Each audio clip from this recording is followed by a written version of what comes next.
गौरी की शादी एक बड़े घर के लड़के यानी कि राजेश के साथ होती है। राजेश की 4 बहनें हैं और सभी अपने भाई पर जान छिड़कती है। अरे पापा, ये राजेश के लिए कैसी छोटी सी हिट की लड़की ब्याह लाए आप? हम लोगों का भाई तो राजकुमार है, उसके लिए तो कोई राजकुमारी होनी चाहिए थी। गौरी को ननद की बात बुरी लगती है और वो रोने लगती है। अरे क्यों गला फाड़ रही है? क्या गलत बोल दिया मेरी बेटी ने? एकलौता बेटा है हमारा, समझी? वो तो तेरे ससुर हाँ कराए थे, वरना मैं तो ना करवाती तेरी शादी अपने हीरे जैसे बेटे से। ननदे सास को भरती और सास गौरी से लड़ती। ये क्या है? तुम्हारी बहनें और माँ आए दिन मुझे खरी खोटी सुनाती रहती है। क्यों नहीं बोलते उन लोगों को कुछ? अरे क्या बोलूं? अब उन लोगों का इकलौता भाई और बेटा होना, तो वो लोग थोड़े इमोशनल है मुझे लेकर, समझा करो ना। और कौन सा वो लोग रोज आते हैं ससुराल से? माना एक साथ नहीं आती, लेकिन रोज कोई ना कोई तो खड़ा ही रहता है ना। खैर, जैसे तैसे कुछ साल गुजरते हैं। गौरी एक प्यारे से बेटी की माँ बनती है। सुनिए, हर बात पर ससुर जी से पैसा मांगना ठीक नहीं लगता। आप कोई काम क्यों नहीं करते हैं? काम तो मैंने कभी किया ही नहीं गौरी। पापा के पास इतना पैसा है कि मुझे जरूरत ही नहीं पड़ी। लेकिन कहते हैं ना, हर दिन एक सा नहीं होता। गौरी के ससुर की मृत्यु हो जाती है और घर में गरीबी छा जाती है। गौरी ननद को फोन करती है। दीदी, अब जीजा जी को बोलकर इन्हें कहीं नौकरी दिलवा दो ना। घर चलाना मुश्किल हो रहा है। माँ जी की भी तबीयत खराब रहती है। दवाई का खर्चा और मुन्ने की पढ़ाई का खर्चा काफी है। कुछ मदद मिल जाएगी दीदी। देखो गौरी, तुम तो जानती हो मेरे खुद के 3 बच्चे हैं, तो ये मत सोचना कि बात घुमा कर बोलोगी तो मैं कुछ मदद कर दूंगी। अब पति तुम्हारा है, सास तुम्हारी है, तो करना तो तुमको ही है ना। हम भी तो निभा रहे हैं। खैर, बोल दूंगी इनको। गौरी समझ जाती है। वो दूसरी ननद को फोन करती है, लेकिन वहाँ से भी उसे कुछ ऐसा ही जवाब मिलता है। अरे भाभी, हमारा भाई कैसे काम करेगा? वो तो राजकुमार है। बस आप जरा माँ का ख्याल रखो, उन्हें कोई तकलीफ मत होने देना। बाकी करते हैं बात आराम से। गौरी के सामने संकट आ जाता है कि वो कैसे अपना परिवार चलाए। ना पति काम करना चाहता है और ना ननदे मदद। फिर एक रोज गौरी की सहेली कहती है, गौरी, मैं ना एक फैक्ट्री में काम करती हूँ, तुम्हारी परेशानी समझ सकती हूँ। क्यों नहीं तुम भी मेरे साथ वहाँ काम करती? अरे लेकिन मुन्ना तो छोटा है ना। तो क्या हुआ, तेरी सास और पति तो घर पर ही हैं, वो लोग संभाल लेंगे। तू चल मेरे साथ। गौरी ने अब काम करना शुरू कर दिया था, लेकिन उसका सपना अपने बेटे को अच्छी शिक्षा देने का था। गौरी अपने भाई से कहती है, भाई, आपके बच्चे जिस स्कूल में पढ़ते हैं उसमें मेरे गौरव का भी एडमिशन हो सकता है क्या? अरे कैसे बात कर रही है गौरी? जितना तू कमाती है उतने में तो तेरा घर भी नहीं चलता। तू कहाँ इतने महंगे स्कूल का सपना देख रही है? लेकिन गौरी भी ठान लेती है कि वो किसी न किसी तरह अपने बच्चे को अच्छे स्कूल में पढ़ाएगी। माँ जी, ये मेरे गहने हैं, मैं बेच रही हूँ। गौरव का कल एडमिशन है। अरे वो तो ठीक है गौरी, लेकिन आगे की फीस कैसे मैनेज करेगी? और ज्यादा मेहनत कर लूंगी माँ। गौरव कुछ बन गया तो हम लोगों के सारे दुख दर्द दूर कर देगा।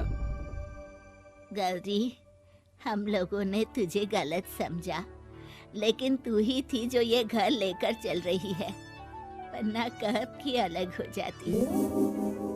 गौरी सास की ओर मुस्कुराकर देखती है। आप भी तो मेरा साथ दे रही है ना। अरे कभी खाने में अंडा या मुर्गा भी खिला दिया करो। क्या रोज रोज पत्ता खिलाती रहती हो? अरे शर्म तो आती नहीं, सारा दिन बहू काम करके पैसे लाती है, खुद तो कुछ करता नहीं, ऊपर से मुर्गा खाना है इसको। गौरी अपना घर चलाने के लिए तो पर्याप्त पैसे कमा लेती है, लेकिन बेटे के महंगे स्कूल, कोचिंग और उसकी डिमांड पूरी करने के लिए उसे लोगों से पैसे उधार लेने पड़ते। माँ, मुझे जूडो कराटे की ड्रेस चाहिए, मैं घर के कपड़ों में क्लास नहीं अटेंड करूँगा। और क्या, बिल्कुल, घर की भी कोई ड्रेस होती है क्या? मैं कल ही ला दूंगी। बच्चा, तू बस मन लगाकर पढ़ाई किया कर। उसके जाने के बाद कहाँ से लाएगी पैसे ड्रेस के? माँ वो पास वाली चाची से कुछ पैसे उधार लूंगी। अरे सभी से तो उधार ले चुकी है तू। कर्जा इतना चढ़ा लिया है कि पूरा जीवन भी कमाएगी तो उतार नहीं पाएगी। अरे माँ जी, गौरव कुछ बन जाए तो मुझे कमाने की क्या जरूरत, फिर तो मैं बस रानी बनकर राज करूंगी। एक दिन गौरव कहता है, माँ मेरी नौकरी लग गई है, वो भी अच्छे पैसों में। अब हम लोगों के बुरे और दुख के दिन जल्दी खत्म हो जाएंगे। गौरी की खुशी का ठिकाना नहीं होता। वो सास की फोटो के सामने हाथ जोड़ती है कि उसका पति उसे कहता है, देखा गौरी, तेरी तपस्या खत्म हुई। इतने सालों से जो तू फैक्ट्री में नौकरी कर रही है, अब तू आराम कर सकती है। अरे नहीं नहीं, अभी तो नौकरी लगी है, कुछ दिन कुछ पैसे कमा तो लेने दो। कुछ महीनों बाद गौरी की ननद गौरव के लिए रिश्ता लेकर आती है। अरे भाभी, वो मैं ना रिश्ता लेकर आई थी गौरव के लिए, सुना अच्छा कमा रहा है, क्यों? देखा मेरी बहन कितनी अच्छी है, कितना सोचती है हम लोगों के लिए।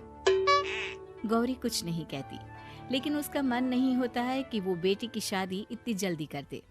हाँ वो तो ठीक है, लेकिन अभी कुछ कर्जा है जिसे उतारना है। तो क्या हो गया, शादी के बाद भी उतार लेगा। कम से कम एक लड़की आ जाएगी तो आराम रहेगा। गौरी लोगों के प्रेशर में आकर बेटे की शादी कर देती है और शादी के बाद एक दिन जब अपनी फैक्ट्री में जाती है, मैनेजर साहब, कैसे इस फैक्ट्री में 22 साल काम कर लिया पता ही नहीं चला। अब तो बेटा सेटल हो चुका है, नौकरी की जरूरत नहीं है। लेकिन आप सभी का शुक्रिया। गौरी बहन, बहुत मेहनत की तुमने जीवन में, अब भगवान कोई मुश्किल ना दे। गौरी घर आती है, लेकिन दरवाजे के बाहर से ही उसे बहू और बेटे की आवाज सुनाई देती है। क्या है, तुम्हारी माँ ने तो सोचा भी नहीं कि जो कर्जा वो ले रही है खुद की अय्याशी के लिए, वो हम लोग क्यों भरे? उनका कर्जा है वो देखे। हाँ लेकिन क्या करूँ, माँ को छोड़कर रह भी तो नहीं सकता ना। अरे रह नहीं सकते तो क्या करोगे? पूरी जिंदगी उनका कर्जा चुकाते रहोगे? कल को हमारी भी फैमिली बढ़ेगी, कैसे मैनेज करेंगे? मैं नहीं जानती, साफ साफ बोल दो पैसे नहीं है फालतू के। जिसका कर्जा है वही निपटाए। गौरी बेटे बहू की बात सुनकर स्तब्ध रह जाती है और अंदर न आकर वहाँ से सीधे फैक्ट्री जाती है। मैनेजर साहब, मैं सोच रही थी कि इतनी जल्दी नौकरी नहीं छोड़नी चाहिए, जब तक हिम्मत है तो कर लेते हैं। वो मेरा इस्तीफा ना वापस कर दीजिए। ये बोलकर गौरी की आंख लाल हो जाती है। मैनेजर समझ जाता है कि गौरी की उम्मीद टूट चुकी है। वो उसके हाथ में इस्तीफा रखकर कहता है, कर्जा माँ का है तो माँ ही चुकाएगी। माँ का कर्जा आज तक क्या कोई चुका पाया है?